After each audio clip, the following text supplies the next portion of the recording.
ahead and get started. As this is the first meeting, I will go ahead and open up the meeting. My name is Jason McCoy. I'm a supervising transportation planner for the city of West Sacramento and liaison to the Transportation, Mobility, and Infrastructure Commission. Pursuant to the Governor's Executive Order N2920, members of the Transportation, Mobility, and Infrastructure Commission and staff will participate in this meeting via teleconference. To reduce the spread of COVID-19, members of the public are asked to watch the meeting live stream. The link for that is provided on the agenda, or you may watch Wave Cable Channel 20 and comments in writing by 5 p.m. today. Obviously, it's past that time. To submit a comment in writing, please email eddieu@cityofwestsacramento.org and write public comment in the subject line. In the body of the email, please include the item number and or the title of the item, as well as your comments. All comments received by 5 p.m. Will be provided to the TMI Commission and posted on the website. So for those of you watching at home, you can do that for future meetings as well. Let's go ahead and move to item 1A, Oath of Allegiance for Public Officers.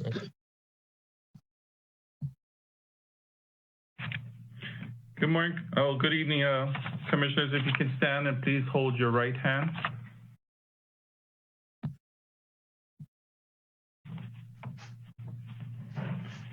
And repeat after me. I state your name. I, Valerie Zimmer. Mara Lichtenstein. Do solemnly swear that I will support and defend the Constitution of the United States. Do solemnly swear that I will defend the Constitution of the United States and the Constitution of the State of California. And the Constitution of the State of California. Against all enemies, foreign and domestic. Against all enemies, foreign and domestic. That I will bear true faith and allegiance to the Constitution of the United States and the Constitution of the State of California. That I will bear true faith and allegiance to the Constitution of the United States and the Constitution of the State of California. That I will take this obligation freely. I will take this obligation freely. Without any mental reservation or purpose of evasion. Without any mental reservation. And that I will well and faithfully discharge the duties upon which I am about to enter. That I will well and discharge the duties upon which I am about to enter. Congratulations. All right, congratulations, commissioners. Let's move on to item 1B, that's introduction of the commissioners. At this point, I'll open it up to the floor and allow each of the commissioners to provide an introduction, a little bit about themselves, and then we'll pass it on to the next commissioner. I'll just go ahead and call out Commissioner Zimmer to start. Thank you very much. This is my second term on the Transportation, Mobility, and Infrastructure Commission, so I'm very pleased to be back. I live in Bright, and I'm an engineer. That's about it. Commissioner Zimmer, if you could pick somebody else, that would be great. I'm going to pick Commissioner Lichtenstein. Thanks. Hi, everybody. My name is Mara Lichtenstein. I live in the Washington area of West Sacramento. I served half of a term previously on the TMI Commission, so excited to be back for my first full term. And I work in the field of public health, especially environmental health. And let's see, I will pass it on to Commissioner Gunn. Good evening, everyone. My name is Rob Gunn. I was previously on the Board of Appeals. I'm currently a senior transportation engineer with the California Department of Transportation, and I live out in the Southport area. Okay. Now I'll pass it on to Commissioner Theoretical. Hello, my name is Danny Theoretical. Pronouns are he, him, his. I'm current undergrad at Sac State studying economics. My background is in education, specifically higher education. This is my first time here, and I lived here in West Sacramento for 17 years now in the Washington District. Commissioner Haston, is that correct? Yes. My name is Tom Haston. This is my first time here. I'm a military veteran. I currently work in tech and I live in the Bridge District. How about Cash Cooley? Hi, my name is Eptine Keshkuli. This is my first time doing this. I work for Caltrans. I've been there for about 14 years, and I look forward to helping out everybody. Let's see. Who else should I call on? Let's see. Sorry. Yeah, who hasn't spoken yet? My apologies.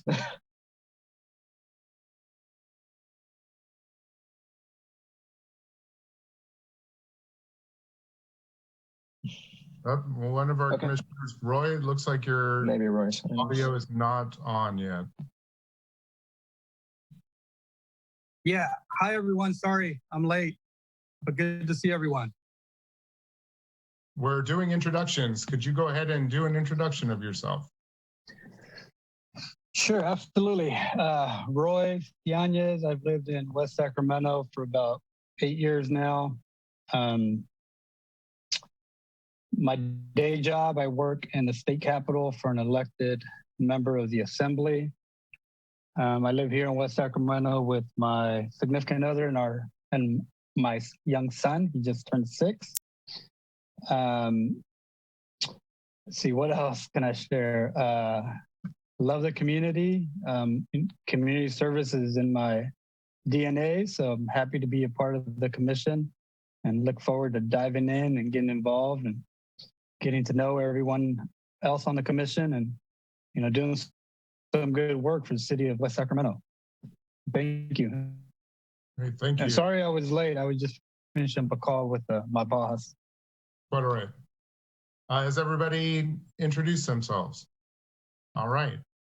That being the case, then let's go ahead and move to item 1C, consideration of selection of chair and vice chair.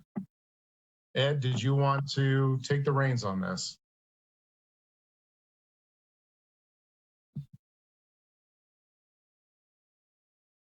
Ed? Sure. The purpose of this report is to select a chair and a vice chair for the commissions to service until January 2022. Staff respectfully recommends that the Transportation Mobility Infrastructure Commission elect one member to serve as chair and elect one member to serve as vice chair of the Transportation Mobility and Infrastructure Commission to serve until January 2022. So what we're going to do is I'll go ahead and entertain a motion for the chair of the commission. Folks, I'll open it up. Yes, you can either nominate another member to serve as chair, in which case you can just state your nomination and the name of the person, or you could nominate yourself. After the nominations, then we will have a discussion period, and if there is any discussion needed, and then at that point we will go ahead and vote. This is always a little bit of an awkward back and forth, so we'll just go ahead and open this up to nominations. Who has been here the longest? That would be Zimmer. I nominate her. I second. All right, we have a nomination of Commissioner Zimmer and a second by Commissioner Lichtenstein. Are there any discussion? I third from, this is Eptine. I'm sorry, say that again? I third. Oh, you just have to have a nomination and a second. Okay, sorry. There's discussion and then we'll call for a vote. If there is no discussion, if anybody would like to discuss, please raise your hand or just go ahead and speak. If not, then we will open this, close the discussion and open for a vote. Could we have a roll call on this, Ed? Sure. Commissioner Gunn, Aye. Commissioner Johnston. Commissioner Johnson is not in. Commissioner Kashkoli, Here. We're looking Commissioner for, Leichenstein. I'm sorry. one second, we're looking for an aye or a nay Oh. from Commissioner Kashkoli. Okay. Aye. No. I'm sorry. No. Sorry. No, that's quite all right. So an aye vote, if you state aye, that means yes on the vote, and the vote here is Okay. the nomination of Commissioner Zimmer to the position of chair. Okay. Aye. Commissioner Leichenstein, Aye. Commissioner Yanez, I just have a question. Can you clarify who made the motion? Commissioner Tom Hastings made the motion.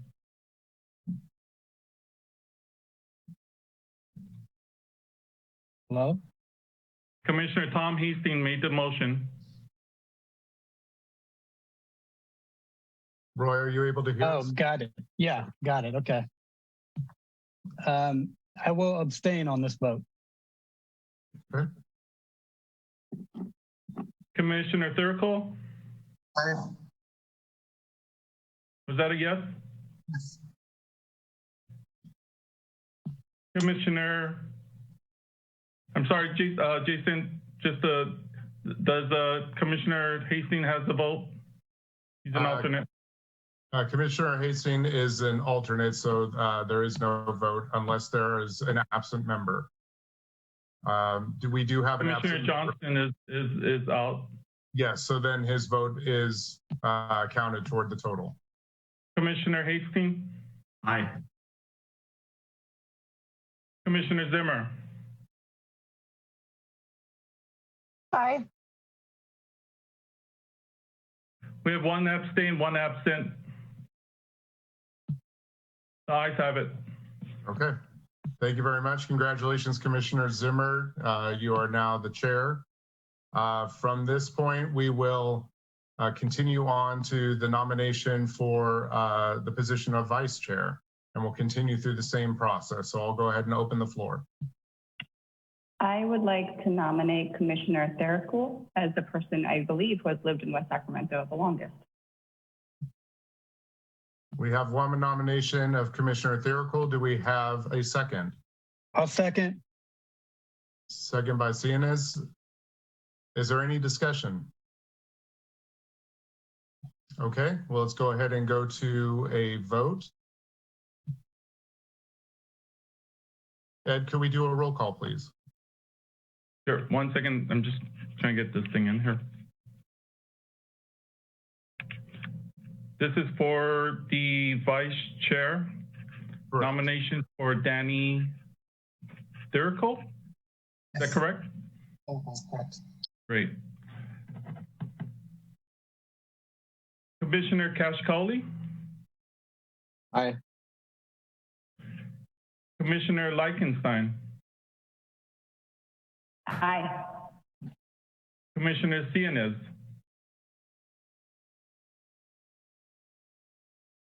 Aye. Commissioner Zimmer, Aye. Commissioner Hastings, Commissioner Gunn, Aye. Commissioner Johnson is absent. Commissioner Thurkel, Aye. ayes have it, Jason. Okay, great. Congratulations, Commissioner Thurkel. You are vice chair. From this point, if we were actually sitting in a room, then folks would play musical chairs.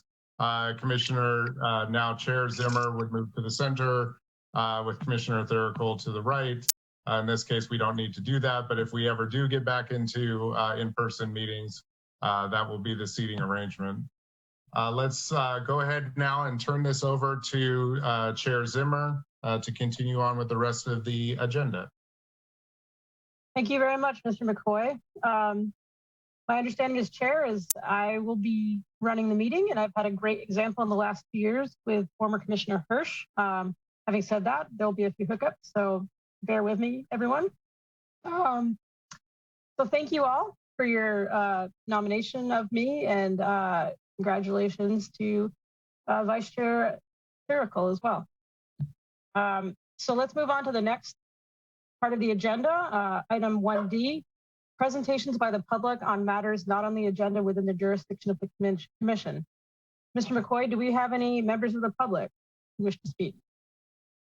I'm going to direct that question to Ed. I do not believe we have, but I'd like confirmation from Ed here, Mr. Unatoa.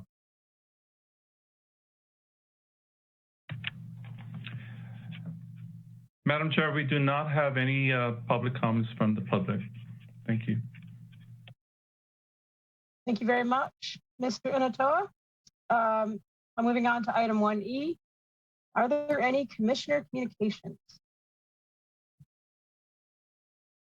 For the new members of the commission, communications is a time when members of the commission can state any communications they've had with members of the public or provide any information for the rest of the commissioners on various items that are related to those that are not on the agenda.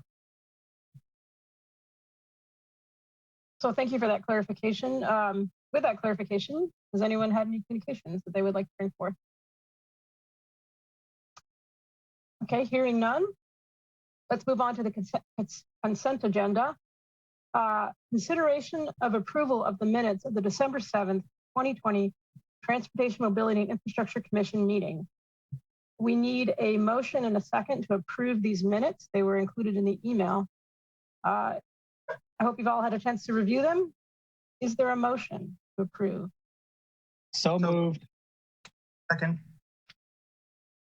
So who was the who gave the first motion? I'm sorry, I didn't catch who that was. I did, Commissioner Roy Cianez.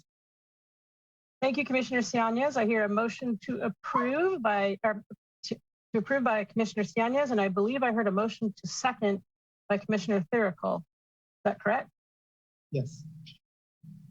Okay. Moving on to approval. We have to vote on this, right? Let's go around. Commissioner Lichtenstein. Aye. Commissioner Therical. Aye. Commissioner Gunn. Aye. Commissioner Hastain. Aye. Commissioner Kashkouli. Aye. Commissioner Cianez. Aye. The ayes have it. The minutes of the December 7th, 2020 meeting are approved. Thank you. Moving on to item number 3. Consideration of a revision of Resolution 20-1 establishing the date, time, and location for the March 2021 to January 2022 regular meeting of the West Sacramento Transportation, Mobility, and Infrastructure Commission. Mr. Unatoa, is that something that you would like to present, or should I read the comment? Just a quick recap on the December 7, 2020 commission. The previous commissioners did approve a resolution for the upcoming meetings.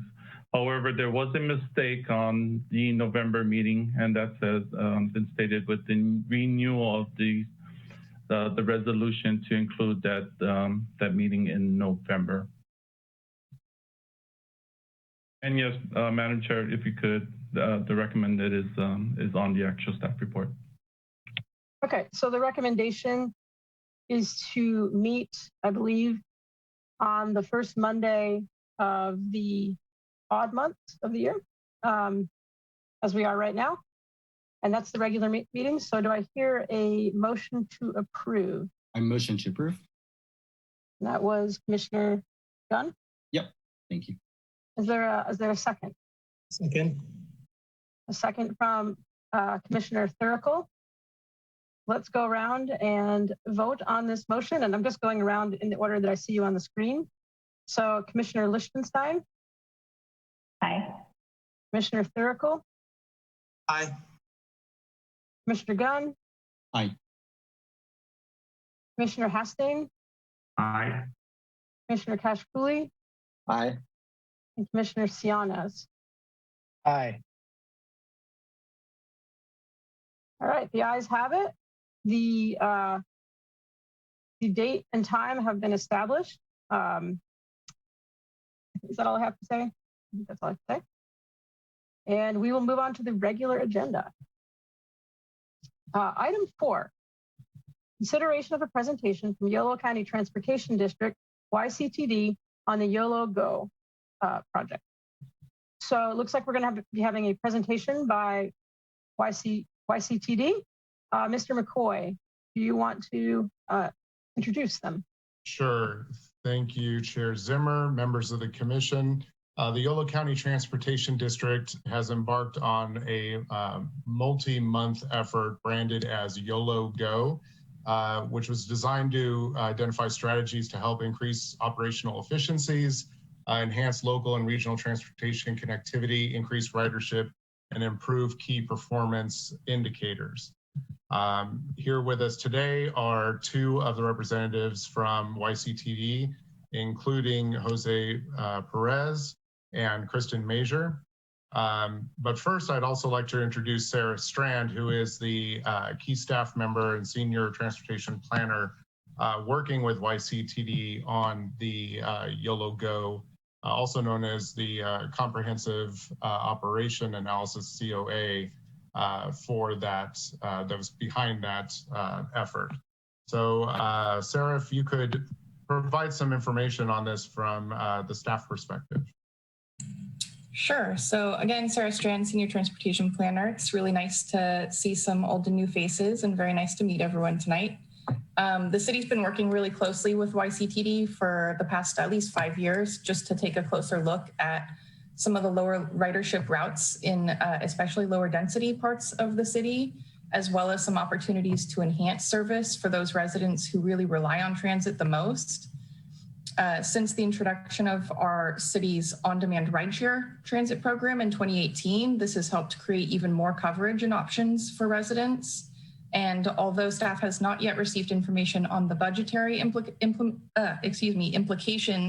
of the current YOLO Go recommendations to weigh in on at this time, we are fully supportive of the proposed fixed route network changes, which are responding quite directly to feedback that YCTD and city staff have received from residents with a desire to see services shifting to be more frequent as opposed to a higher coverage network.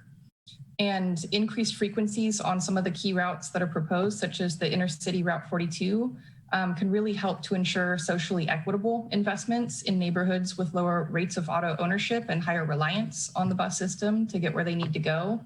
And another key change that's proposed by YCTD and strongly supported by staff is making some operational changes to enhance airport connections for our residents. The changes that are proposed by YCTD's YOLO Go effort are also consistent with our forthcoming mobility action plan, which YCTD staff has committed to coordinating with the city on during the implementation phases, and would also help achieve the mobility goals that are set forth by our mayor's commission on climate change. So without further ado, I'll go ahead and just pass it along to Jose and Kristen to share their presentation this evening. Great, thank you. I'm actually gonna start out and give the main presentation, but I'm relatively new to YOLO Bus. Started here in July or thereabouts, so I don't have the full history of the project. Actually, Sarah probably knows even more about that. So I appreciate Jason and Sarah giving a little brief introduction into what we were doing with this study. But Jose, my boss, is of course on the line if we have any questions that go back further than my knowledge. So I think that when you got your packet, you may have gotten a handout from us. Is that correct? But either way, if possible, if I can share my screen, I do have some maps and visuals that I can pull up, hopefully in a higher enough resolution that you can kind of look at something while we are talking. I tried to do share screen, but apparently I'm unable to do that. It's disabled right now. Ed might have the PowerPoint presentation that you can put on the screen. Yeah, I did email that to you, Ed, a little earlier today. I do have it. I'm going to try and see if I can share the screen here. Awesome, thank you. Well, just while we're waiting, I can mention, everything that Sarah and Jason have already said. I'll just reiterate. I mean, the goal with the study was really just to see, whether we could make our service more helpful to people and more productive in terms of efficiencies and effectiveness with the dollars that we're spending. If we can make them go further by making our routes sort of more efficient and effective and help people get to where they want to go. So we started the study in 2019, and then the draft final report was ready to go in March. We brought it to our board in March 2020, and you can imagine how that went. Like a couple weeks after we presented the draft final recommendations, coronavirus hit, and then we started thinking, gosh, are all these recommendations still valid given everything that's happening with the pandemic, possibly less commuting for a long time? So we did use some of the money we got from the federal government for coronavirus relief to reevaluate the recommendations and make sure that they were still valid. So if you can go to the next slide here. So what we've done is we now have like new recommendations based on everything we learned from COVID. They didn't change tremendously, but what you're looking at here is a table that's kind of the easiest summary and cheat sheet of the recommended changes that I can bring up. And so just this whole presentation really focuses on West Sacramento. So the rows that are highlighted here, the yellow highlighted rows are the routes that serve West Sacramento. And you can see we have what we call our local or regular routes. We have commute routes, and we have express routes. And so those commute and express routes are really primarily serving kind of employment centers and running during mainly the AM and PM peak periods. And then the row highlighted in blue is the route 42A and B. I don't know if any of you ever used YOLO bus service? Raise your hand if you've been on YOLO bus. Yay, that's awesome. So if you have ridden, you may have ridden the 42 because that's our most popular route. A third of all of the trips on YOLO bus are on that route 42, and it connects, I'll show you a map of it in a second, so I won't get, it's an inner city route that connects Woodland, Davis, West Sacramento, downtown Sacramento, and the airport, and it does a huge loop, and we'll look at that map in a second. But it's really, as I said, it's been our most productive route, well utilized, very productive. So what we know from industry standards is that if you have a strong service like that, and right now it's only operating at 60-minute frequencies, which is very infrequent for transit service, or relatively infrequent. So what we believe is going to happen is that once we increase the service to 30-minute service, which is what our recommendation is with YOLO Go, that it's going to be even more popular. For someone who just couldn't risk waiting 60 minutes for a bus ride, we anticipate that this will have significant impact on our ridership. And then at the same time, while we're increasing service on that key trunk route that is so critical to people, we are also proposing to maybe reduce or cut back services on some of our less productive routes. As Sarah was saying, some of our routes have long been kind of viewed as circuitous, traveling maybe through areas that are less dense. And with their circuitous routing, it takes a long time to get to your destination, so they just aren't as popular or successful.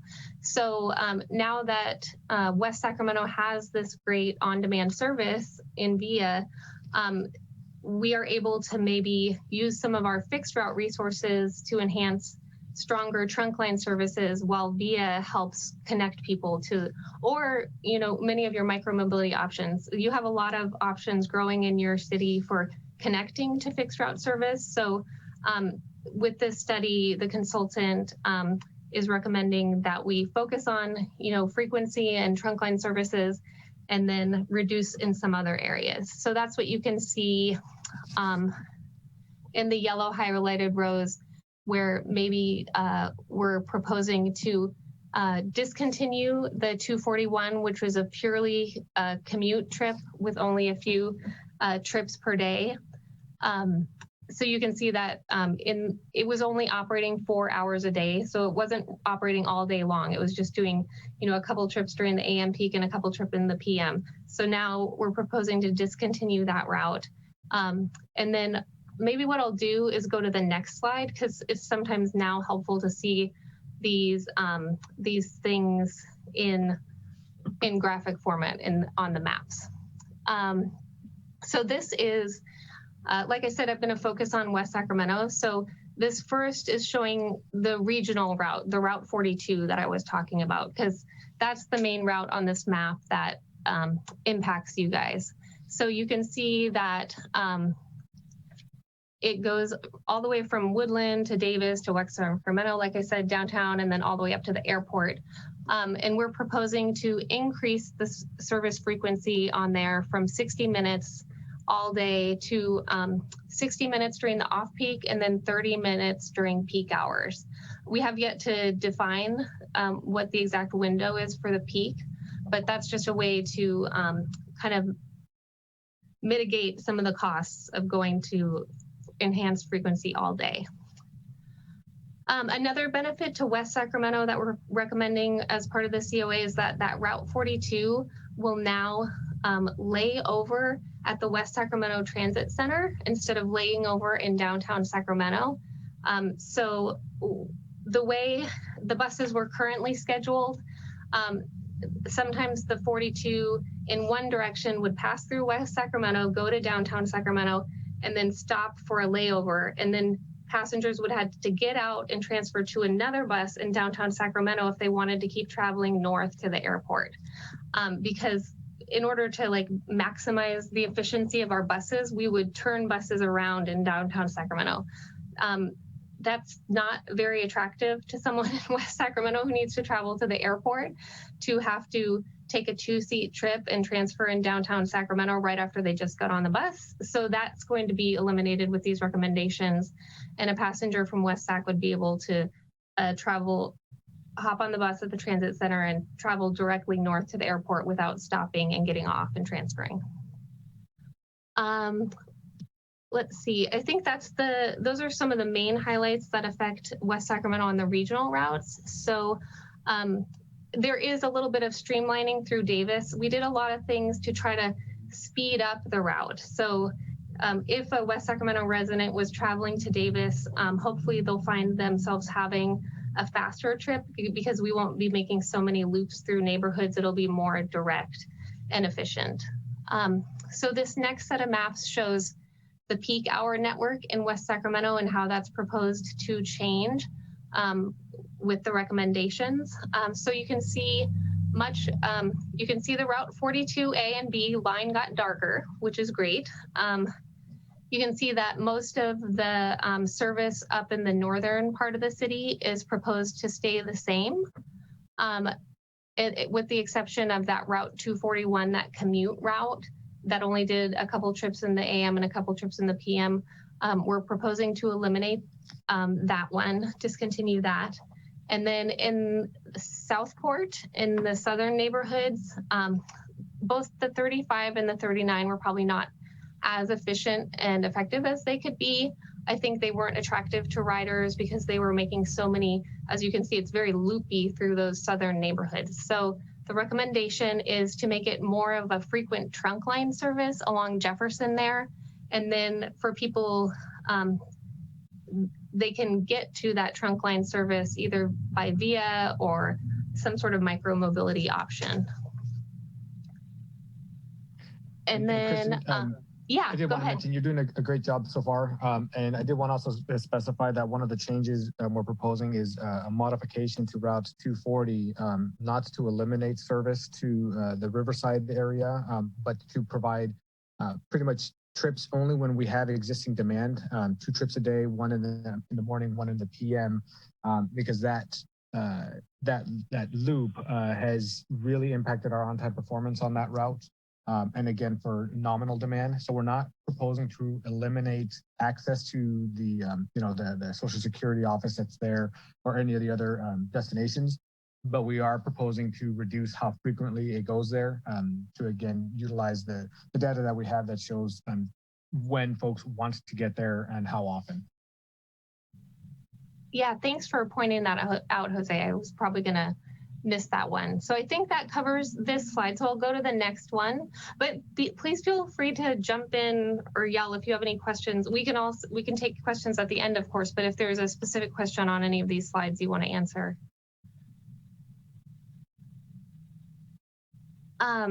So I don't know, Chair, I can see someone is, Commissioner Lichtenstein is raising her hand. Should I take her question now or? That's going to be entirely up to Chair Zimmer. Yeah, let's take a quick question now, if it's related to the previous discussion.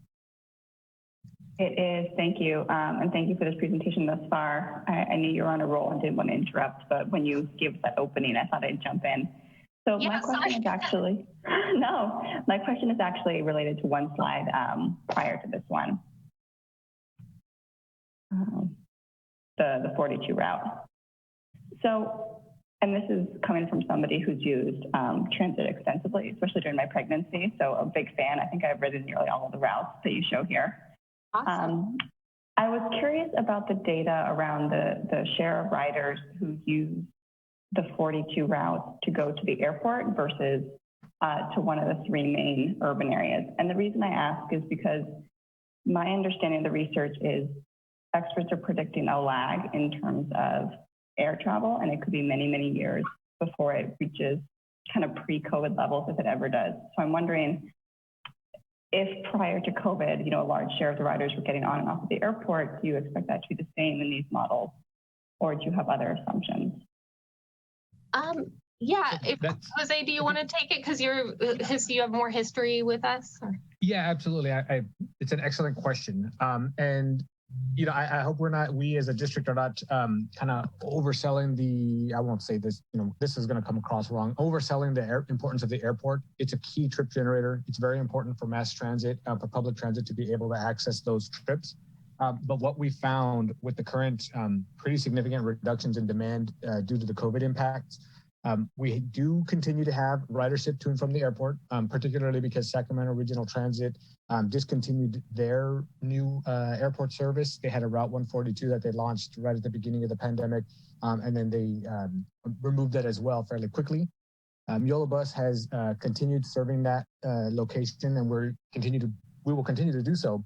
But what we've been finding in terms of trip origins and destinations and the data, there is demand to and from the airport. We expect it to continue. But what we're finding is that the majority of the ridership on the Route 42 actually is intercity travel. Folks going to and from the county seat in the city of Woodland from West Sacramento or Davis, and folks from Woodland going to Davis or Sacramento. And so we do view and continue to view the airport as an important trip location, and we're trying to make it even more attractive for residents in West Sacramento and all of our communities to be able to access that directly on our services.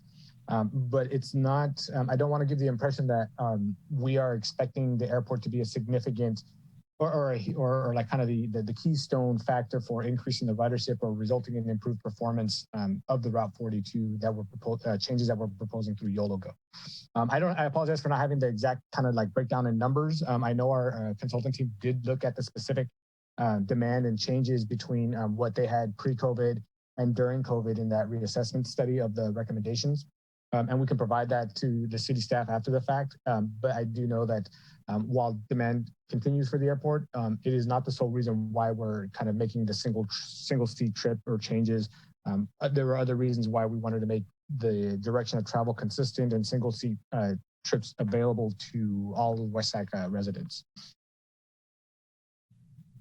Thank you. That's very helpful.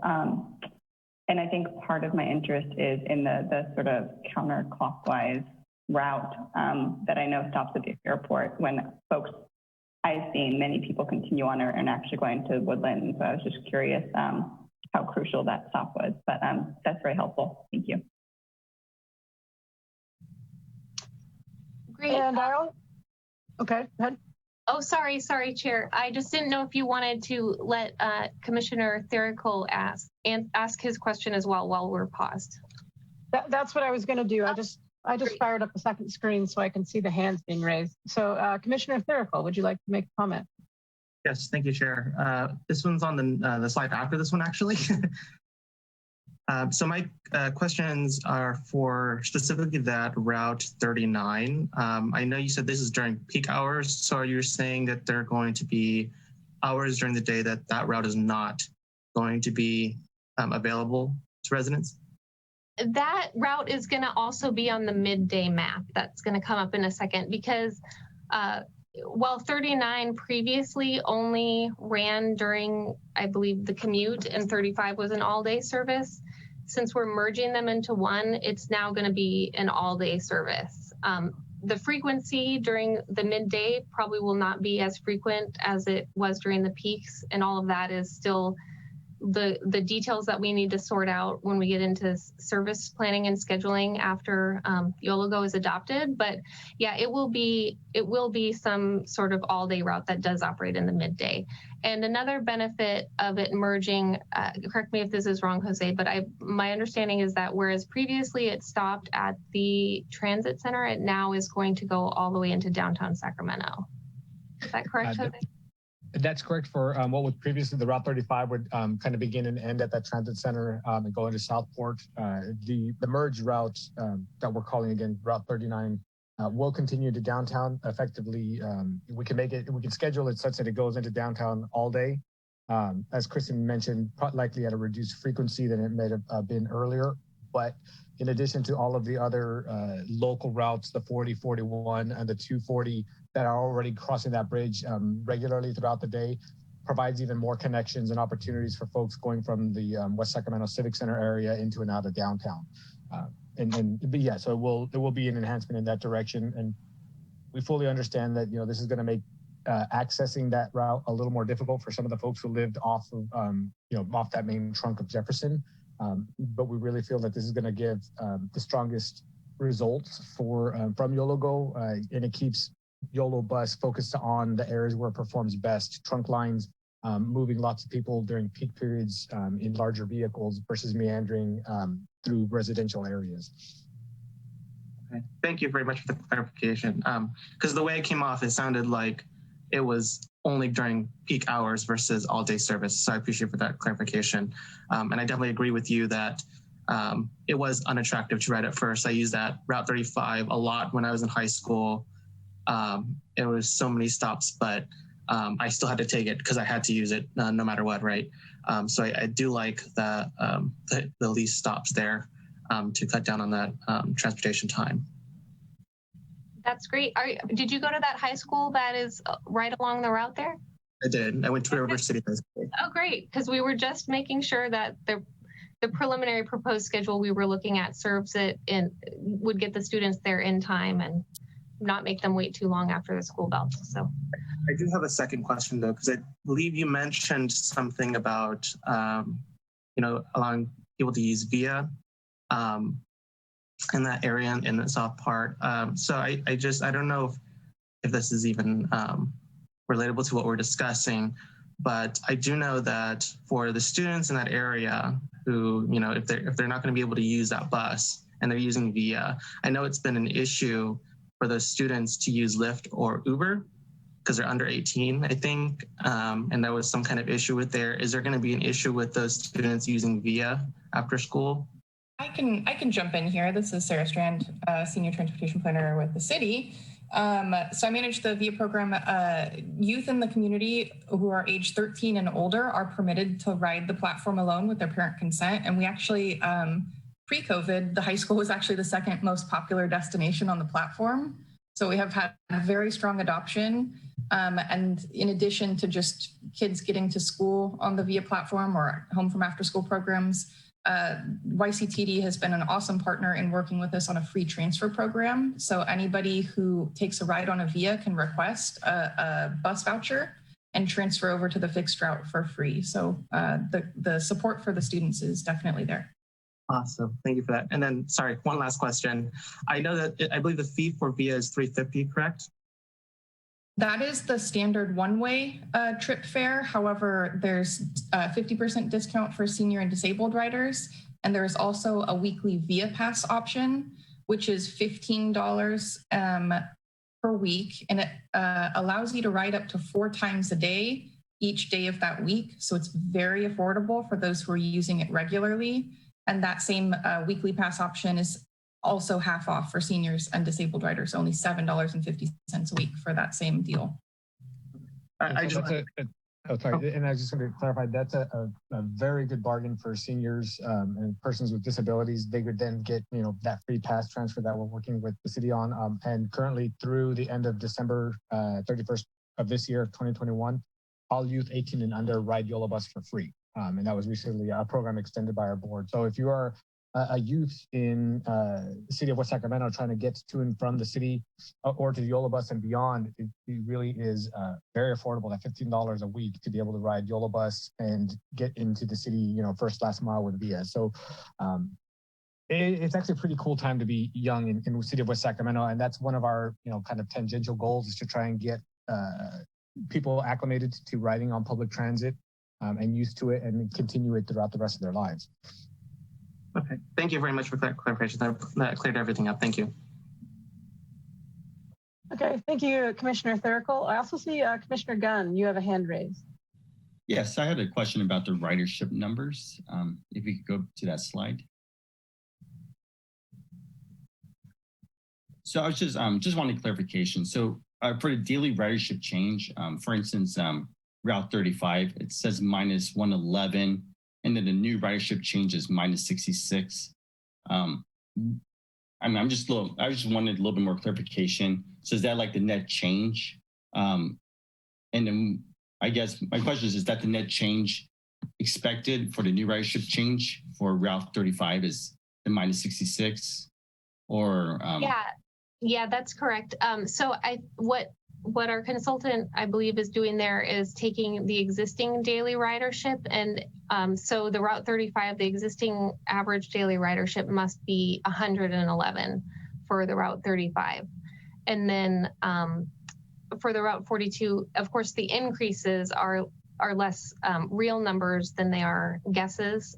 He probably used some factors on anticipated ridership growth based on research and that sort of thing. But the negative numbers are probably, and Jose can tell me if I'm wrong, but I'm pretty sure that it's the existing daily ridership that we're anticipated will not be riding that route anymore once it is discontinued. Right. Yes. Ultimately, ridership is one of the factors that were used in developing the recommendations. And while it may look like, ultimately we're looking to get minus numbers or reduce ridership on these numbers, it's a trade-off between that and reallocating our resources towards other services that could benefit from expansion, like the Route 42. It's a fine line, and that has been kind of the ongoing conversations that we've been having with our stakeholders and our partners about how do we make sure that what we are proposing and ultimately implement remains successful. And part of the YOLO project is to develop a performance monitoring program with what we've been calling performance triggers or metrics.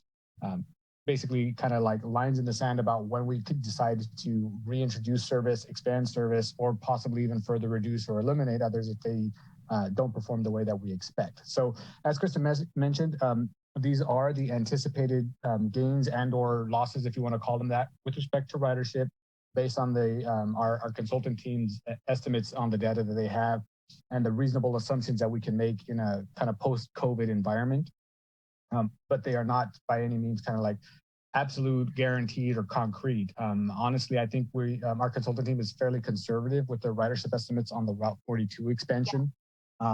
And I think that as we get a little bit more information and kind of hard data on riders returning based on the demand in the downtown area and from commuters, I think that we are being conservative in our estimates, but yes, ultimately, that is what those numbers are trying to show right there is our best estimates as to the impacts of these changes to, for this slide, ridership. And I just wanted to, sorry, before I get too far, I may have made things a little bit confusing because when I was talking about the ridership change numbers, I was looking at there's 2 columns that mentioned ridership change. Just to clarify why there's 2 different numbers. So the columns on the left, original proposals, daily ridership change, daily revenue hour change, those were the recommendations that we originally had in March 2020, prior to COVID. So then we did the reassessment. And so you can see that in that column, Route 35 and Route 39 were both proposed to be discontinued. However, what we're proposing now, as of today, is in the new proposals column, where you can see that it says combine with 39 under Route 35 and combine with 35. So there should be less of a negative ridership impact now that we are proposing a merged route instead of eliminating both. Do you have any hard numbers on actual ridership available, or? Yeah, we do. So we can, we have monthly riderships and performance reports. We just don't have them here available, but we'd be happy to make that available to staff afterwards, that maybe they could forward to the commission. Okay. Yeah, that'd be great. Thank you. Okay. Okay, thank you, everyone. I don't see any other hands up. So Ms. Mazur, if you would like to continue with the presentation. Sure, yeah. So the next slide, I'm showing the peak network in downtown Sacramento. You can see it's a mess of routes, so much service coming. It's a lot of these, so the beige colored routes are, of course, probably the, because they're limited trips, they were our commute or express routes that were really only operating for commuters in the peak periods. I think much of this is not changing. We do propose to maybe try to streamline and get in and out of downtown as fast as possible, but given the sorry, Kristen, I just want to jump in ahead. really quick. Given the variety of service modes and demographics that we serve with our services, we pretty much have a lot of places that our customers want to go. And so we were trying to compromise by, as Kristen mentioned, streamlining where in downtown the majority of our routes go, trying to keep those paths consistent. And one example being, we're going to try and keep our Route 42A and B and express buses, at least coming in from Woodland, to travel primarily along J and then back along L in the outbound direction or whatever it is out of downtown, versus what they currently do where they kind of meander again along J to L, down 9th, back onto Capitol Mall, and then depending on where they're headed out across the Tower Bridge or back up to get onto the freeway. And so those kinds of efficiencies we're planning on doing to implement across all of our applicable services.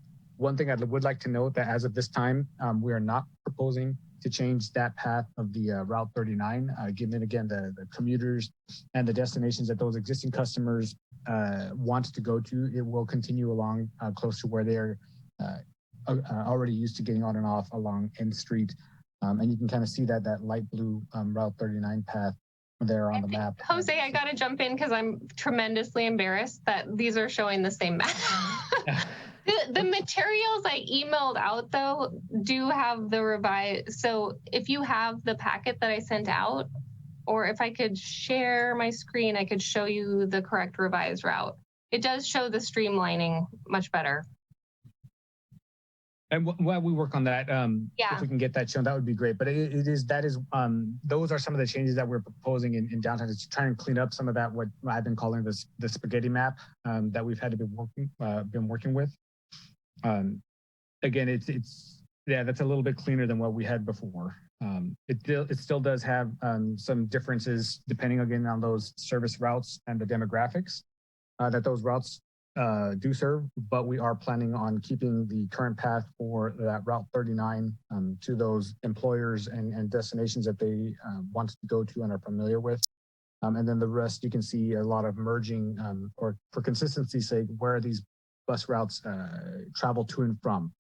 The key difference being focusing on J or coming in on J and then going down a little earlier than right now. They go down 15th. We're considering making those buses. If you can see in the middle of the map there, that Route 42A is actually going southbound there on 9th or 10th, and then going across L and staying on that instead of spending a lot of time on Capitol Mall.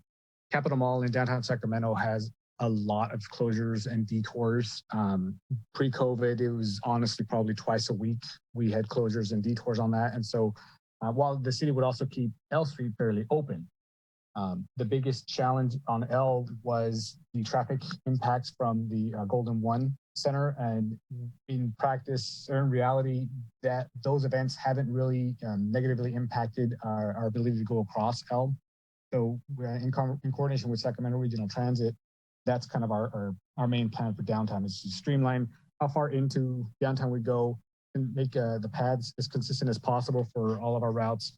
And then in the future, increase and move amenities as necessary to make sure that our customers that are waiting there in downtown Sacramento are comfortable and able to get on our buses easily. So hopefully everyone is now seeing me sharing my screen with the corrected revised downtown network. Are you Yes, we guys see that. with the purple lounge? Yeah, so now you can see that there's more frequent service going into downtown and it's more streamlined as opposed to looking at two of the same map. But now, since we're done talking about downtown, I will go back to the PowerPoint presentation.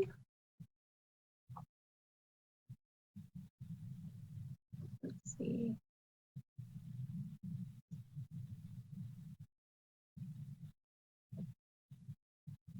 Sorry. Is it changing for, are you guys seeing the PowerPoint presentation now, or are you still looking at the downtown map? No, the PowerPoint's up. You can go to slide 6 on your PowerPoint, Kristen. Okay, awesome. Thank you. And you're seeing slide 6 now, the midday network? Correct. Okay, so this is just to show, I didn't show the midday network for the regional routes in the downtown because so little of it affects West Sacramento directly, but I did want to show you the midday network for West Sacramento.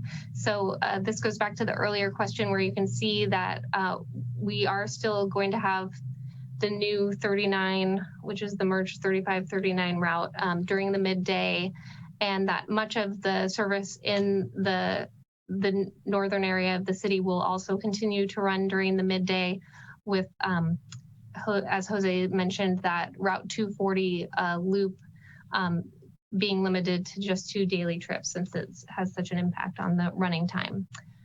But that is basically the main impacts to West Sacramento. If you want to know more about the entire plan and the other jurisdictions and how those communities are proposed to be impacted by the changes, you can contact me or Jose. Here's our contact information, and we can provide you with the full report and recommendations. But we also are very happy to take your comments and feedback. And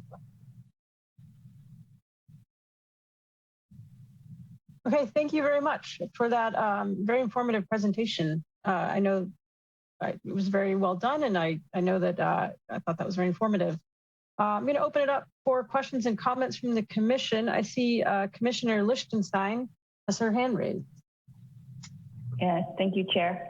I want to echo Chair Zimmer's comments. This was really helpful. I learned a lot. And I'm curious, just not being as familiar with transit planning, at what intervals do you kind of take the step back and look at routes and reconsider where to provide access? And I'm asking that in part just because I think right now we know we're in the midst of a very unclear transit future. And I imagine you'll want to go back and reevaluate the decisions made when, transportation patterns settle. So can you tell us a little bit about that process, the timeline, and how you're going to evaluate? Yeah, sure. If you don't mind, Kristen, I can start. Yeah, go ahead. I was hoping you would. No worries. So one of the things that's been made very kind of loud and clear from our board and from our partners, our member jurisdictions, is that we need to have in place a solid performance monitoring program or system.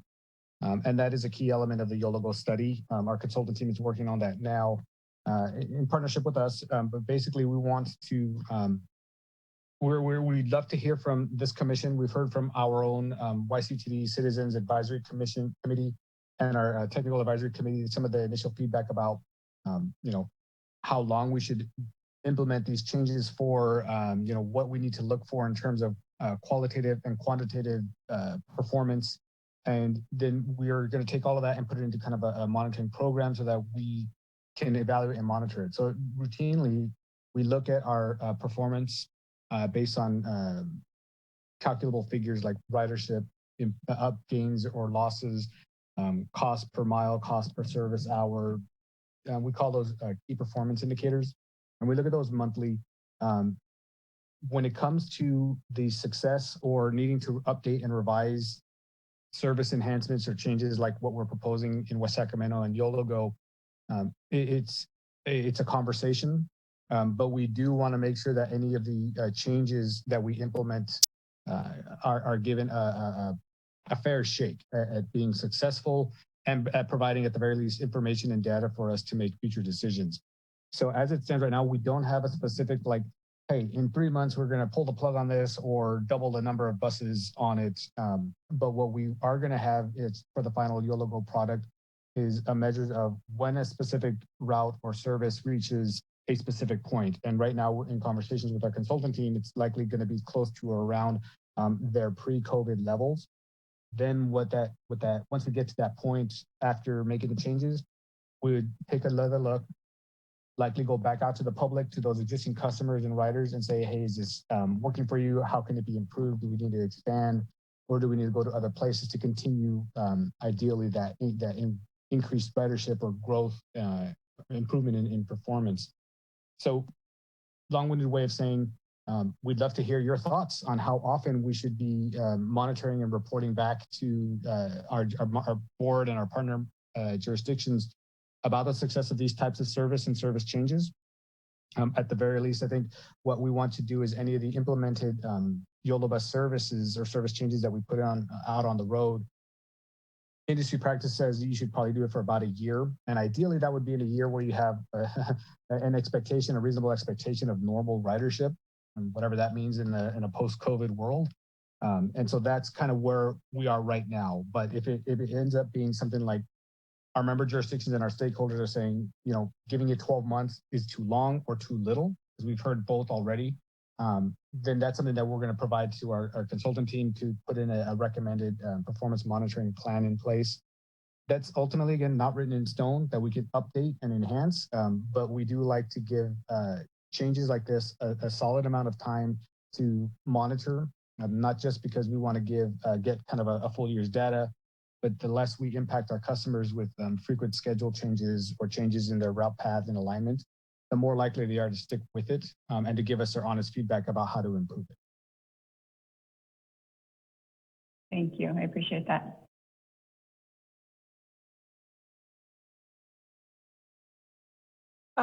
Commissioner Thurical, you have your hand raised. Yes, thank you, Chair. I had a question on whether or not there has been already discussions about how this plan may affect with the new changes with the streetcar plan or now the light rail extension plan. Is there going to be more changes to the 42A and 42B routes? Will they be even coming through West Sacramento at that point? And things around that, those changes. For now, the plan is to keep the Route 42 in place. Specifically, as you mentioned that one, Commissioner, it's the 42 serves as West Sacramento's kind of intercity connection, and the light rail extension wouldn't be able to get you to Davis initially or to Woodland. But specific to the streetcar, we are a willing partner, and we'll coordinate with the city of West Sacramento as well as the city of Sacramento and Sac Regional Transit with all of that. Our goal really at that point would be to work in partnership and to coordinate the schedule such that we're not negatively impacting anyone else's hours or any other agency's running times on that. We're going to be traveling effectively along the same paths, but likely for different purposes. So we'll want to make sure that we time our services such that anyone coming into West Sacramento can easily get onto the streetcar or extension or light rail extension if that's their choice, or can stay on the vehicle and continue to the airport if that's their preference. And we're cognizant of that. We're working with similar issues of coordinating schedules in City of Davis with Unitrans to make sure that directional timed transfers are an option and continue to remain in place. It's, ultimately what I'd like to stress is that YOLO Go is intended to give our district a blueprint and a set of priorities for enhancing transportation, but it's not to set schedules in stone or to say that the 42 will run every 30 minutes for here and forever hold your peace. The schedule planning, the monitoring, the adjustments based on traffic impacts are going to be continual and ongoing. And so as new services come into and out of West Sacramento, YOLO bus services will continually adapt and make sure that they're coordinated. This is Jason McCoy. I wanted to add to that the streetcar project itself, in a perfect world, we're looking at 2022 for receiving our Small Stars grant agreement, and it would be at minimum another 2 years after that date before we could have a fully designed and constructed project. That light rail extension would just extend to, in the first phase, over to Sutter Health Park. And along Tower Bridge Gateway, there's a bus turnout right in that location where there could be transfers that take place. But again, this is going to be some period of time before we see that extend down further into West Sacramento. So once that we get an idea of when that is going to happen, several years from now, we would start looking at ways that we could improve efficiencies. But in the short term, right now, they're not going to be conflicting with one another.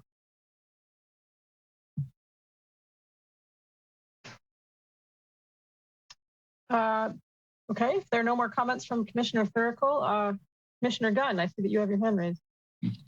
Thank you, Chair. I was wondering, could you guys talk about the alternatives that were discussed for the 3739 combine or removing line 35? Yeah, absolutely.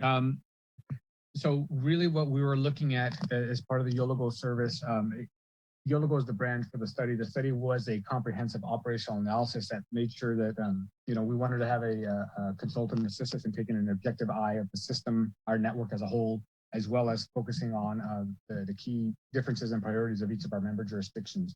With the Route 35, we found that overall, in comparison to other local routes in the city, as well as local routes and equivalents in other member jurisdictions within our district, it was not performing at the levels that we had ever expected it would. While it was providing important links, we saw that there could be improvements by, again, focusing where YOLO Bus and mass transit really worked best, which is along faster corridors, emphasizing the ability to make micromobility first and last mile connections, and reducing the number of times that a route deviates into residential areas where the speeds are slower and the demand is generally lower as well. So initially, when YOLO Go began in 2019 and went through its first round of data collection and historic kind of analysis, one of the recommendations from the consultant team was to eliminate the 35 in its entirety, along with possibly eliminating the Route 39 in its entirety. After subsequent review of the data and post-COVID information, discussions with our member jurisdictional partners and stakeholders, complete elimination of that local connection, especially into the southern part of the city, is not really going to be palatable. And so that's where we started taking a look at, well, how do we introduce or how do we keep a service level that's going to be in its most effective phase? And that's where this merging of the resources that would be available and the route path alignments, keeping commute times from Southport into downtown Sacramento, while also providing some midday or all-day service to those residents that would have ridden the Route 35. We were very well aware that this is not going to be a great choice for a lot of folks on the existing 35. They're going to have to walk farther or get some way to get to the existing stops near or along Jefferson. But ultimately, we feel the enhancements to other riders and a more direct travel, a quicker travel, are going to help offset some of those concerns. Beyond that, we did not really get too far into, say, realignments, improvements, or schedule adjustments for the Route 35. Our consultant team took a look at it, discussed it with staff, and we really didn't feel that those types of improvements, without kind of starting from scratch, would still improve the service or the accessibility to those residents enough to offset the resource allocation and the costs to the district and to the city of West Sacramento. So did the consultant group just feel that, so I'm guessing YOLO Bus has 40-foot buses. There's no smaller buses, correct? We do have a smaller vehicles. We have 40-foot, 35-foot, and some smaller, kind of like they're called cutaways, and they have obviously less capacity on those, less number of seats in those vehicles. And if I can kind of guess what you're going towards, in terms of serving on a fixed route or serving a community with a fixed route, the greatest portion of the cost to provide that service comes through the operator. And so the type of vehicle that serves a specific route is not as big an influence on the cost to operate it as one would imagine. And to give very rough figures, a 40-foot bus operating on Route 35 versus say a much smaller 10-passenger vehicle would not save a significant amount of money in terms of the operating cost, maybe in the neighborhood of like $5 or so an hour. But it's not something that would be either a deterrent or a huge factor in improving efficiencies if we were to use smaller vehicles for residential or local routes. So yeah, that's really good to know. So I'm guessing, did a consulting group look at Jive Bus that's used in North Natomas, where it's like a very intimate commute route? And was that ever looked at, providing that in Southport as well as in the state streets? Just having that real intimate commute. Because I feel like when I was looking, when I worked in downtown, I looked at taking a bus, but it would take 45, 50 minutes. So for me, it was just quicker to ride my bike to downtown.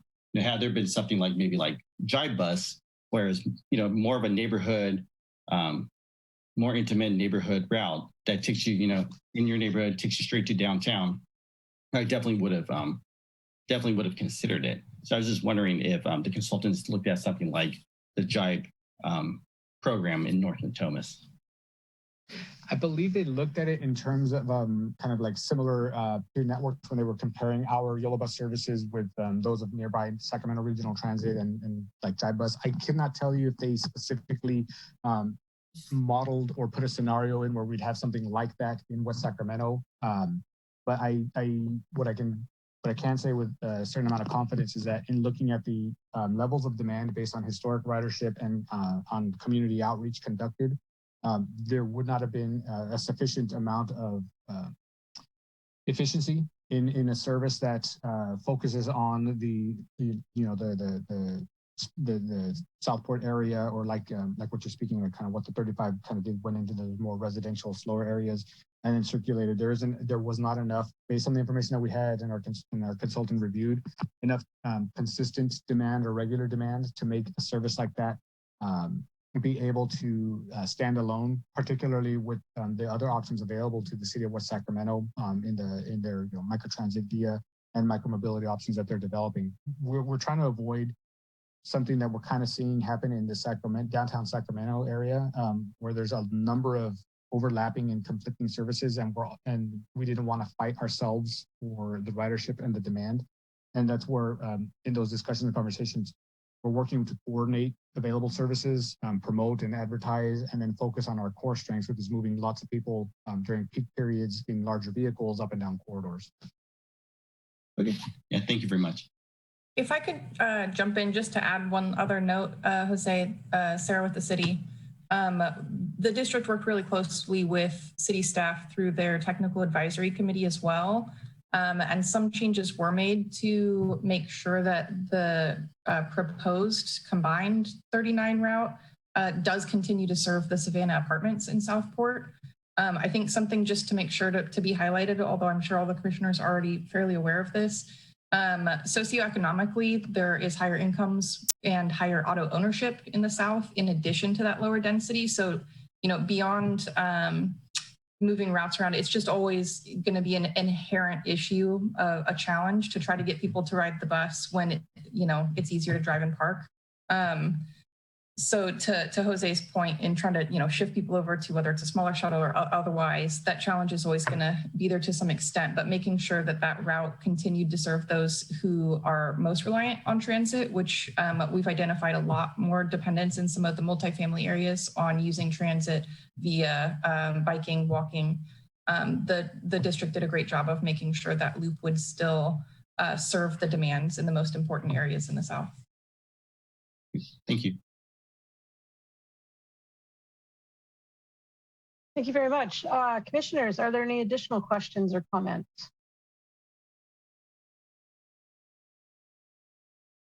Okay, I just wanted to say that I wanted to highlight that there was some public outreach. I'm not sure if the commissioners are aware, YOLO Bus had a survey that I believe is currently closed. Is that correct? Are you continuing to take input? The survey was officially technically closed last Friday. And I honestly, I believe our consultant AIM, who was running that workshop, did close it, but I'm not 100% certain. I'll say this. If there are additional comments or feedbacks, or if anybody would like to review what that workshop looked like, we'd be happy to provide that. And we still have a little bit of time and we can incorporate that into the assessment of the public outreach. So it is currently the final phase of the YOLO outreach efforts.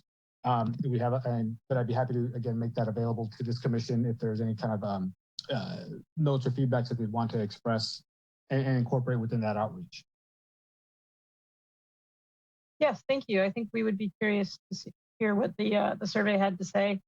I also note, looking at your website, that you have a draft 2020 report and that comments are being accepted at an email address on that site through May 15th. And that would be yolobusgo.com for those who are interested in reviewing the draft report or potentially sending comments for the public record. I just had a quick question about Route 240 that goes out to, I guess, Riverbank, to the far northeast side of the city. I noticed that you're running 2 routes a day, and that potentially there are some employment offices out there. Someone mentioned that the Social Security office is out there.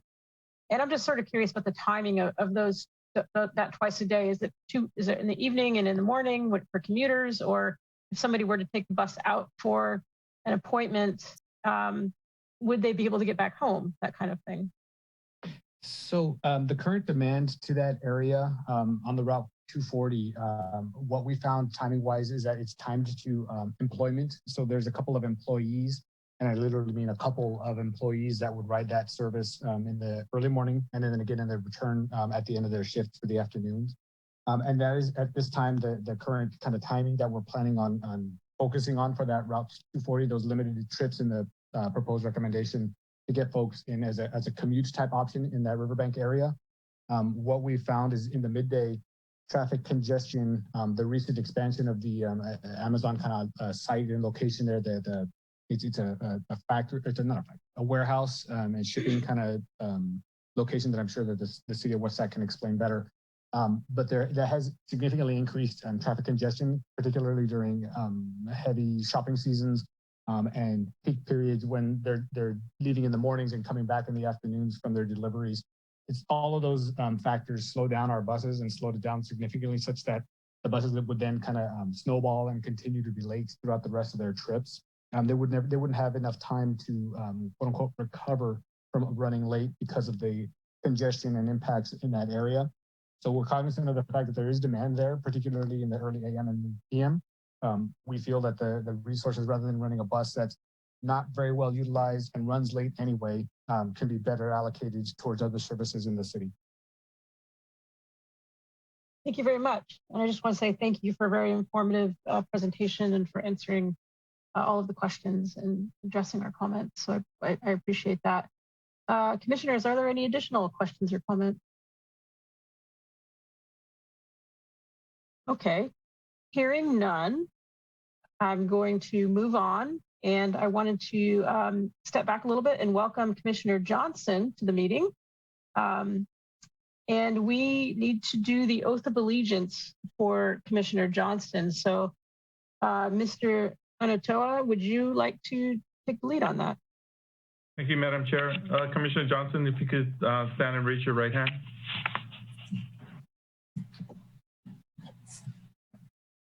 I, please state your name.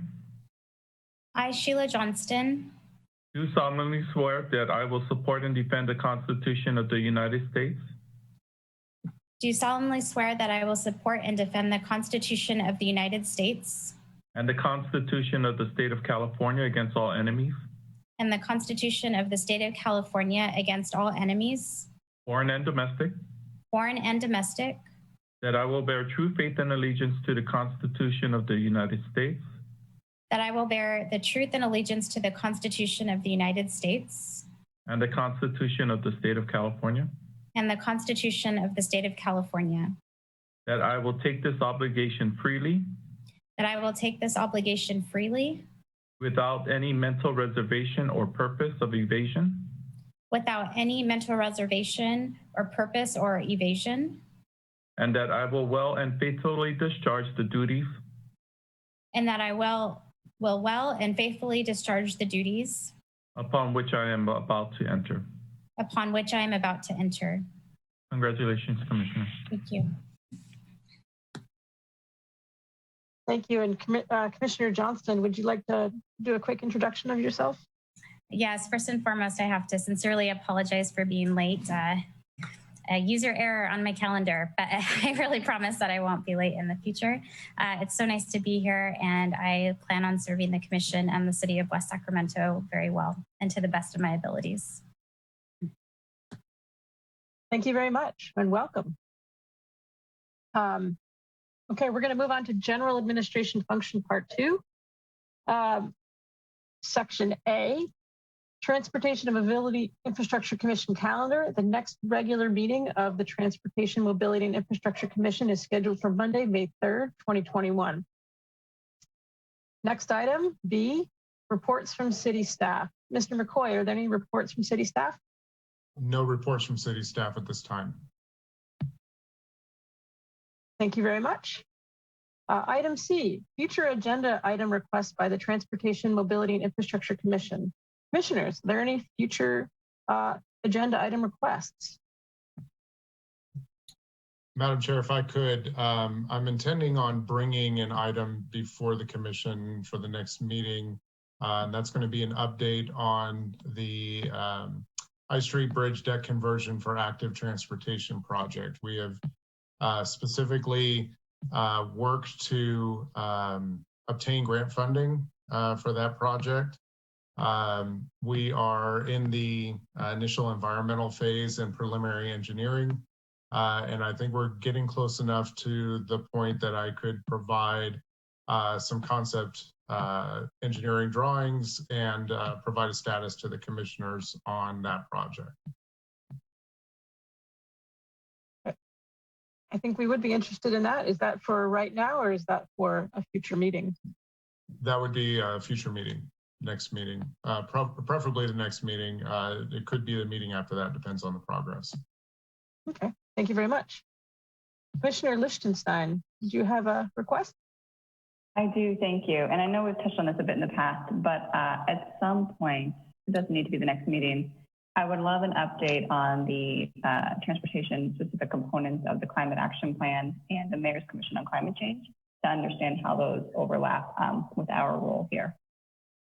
Luckily, our Senior Transportation Planner, Sarah Strand, has been intimately involved with that, and we could schedule a meeting for or presentation for the next meeting. Great, thank you. And that would likely also cover our forthcoming mobility action plan that's part of that.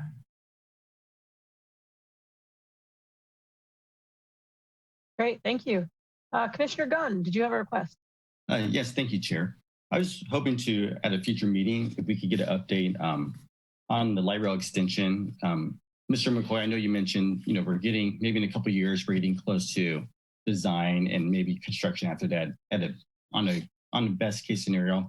And maybe I was also wondering, if design build was maybe a factor. I know it's still really early, but if that was a factor, maybe being used to maybe quicken the construction and portion of the project. And also at a future meeting, it'd be nice to have an update on the railroad relocation effort. And I know you mentioned, Mr. McCoy, that you're going to have an update on the I Street Bridge. If we could also get an update on, on maybe preliminary studies on the Enterprise Bridge, as well as the Broadway Bridge. I will be unable to give you all those updates by the next meeting, but I can continue to work to schedule those out so that the commissioners can hear the status of those projects without having to go into late into the midnight hour. Oh, yes, yeah. I'm sorry, yeah. I'm definitely like spread out, maybe over the next year. I mean, yeah, it's fine with me, yeah. I can most certainly bring 2 projects, 3 projects at a time and still keep the commissioners within a good timeline. We do have dozens of projects that I would like to bring to the commission to get everybody up to speed. So what I'm going to do is just start putting a calendar together so that we can schedule those out and you can start to hear where we're at with a lot of these projects. Primarily, you'll be hearing from both Sarah Strand and myself on a majority of the transportation projects and from Vin K and our engineering staff on a number of the engineering projects that have transportation components. Thank you very much. Okay, thank you very much. Commissioner Therical, do you have any requests?